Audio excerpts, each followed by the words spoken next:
Mga kapuso, nagbabadya ang bagyong tatawaging Inday na posibleng pumasok sa Philippine Area of Responsibility sa susunod na linggo. Sa datos na Pag-asa, huling namataan ang sentro ng typhoon na may international name na Bavi. Mahigit 3,000 kilometro ang layo mula sa silangan ng Eastern Visayas. Taglay na nito ang lakas ng hanging aabot sa 150 kilometers per hour at bugsong papalo sa 185 kilometers per hour. Posibleng mas malakas pa ito pagpasok sa PAR, maaring Martes po o Miyerkules. Ayon sa Pag-asa, nananatili ang tsansa nitong lumakas pa bilang super typhoon. Sa ngayon, pakanluran ang pagkilos nito, pero sa mga susunod na araw ay posibleng umangat ng bahagya.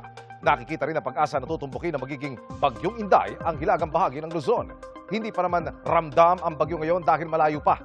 Pansamantala ring nawala ang epekto ng habagat.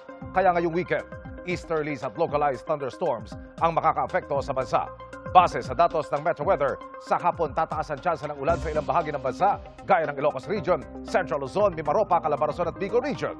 May mga pag-ulan din sa Visayas at Mindanao. Posible ang malalakas na ulan sa Leyte Provinces, Negros Island Region at Soc-Sargen. Halos ganito rin ang magiging panahon sa linggo. May malalakas na ulan na rin sa Mindoro Provinces, Western Visayas, Northern Mindanao, Zamboanga Peninsula at Caraga. Sa Metro Manila, may tsansa ng ulan lalo bandang hapon, kaya magdala ng payong kung may lakad. Mga kapuso, sa susunod na linggo, posibleng maging maulan na sa malaking bahagi ng bansa dahil yan sa habagat na palalakasin ng bagyo. Pwede pang magkaroon ng pagbabago, kaya tutok lamang sa updates.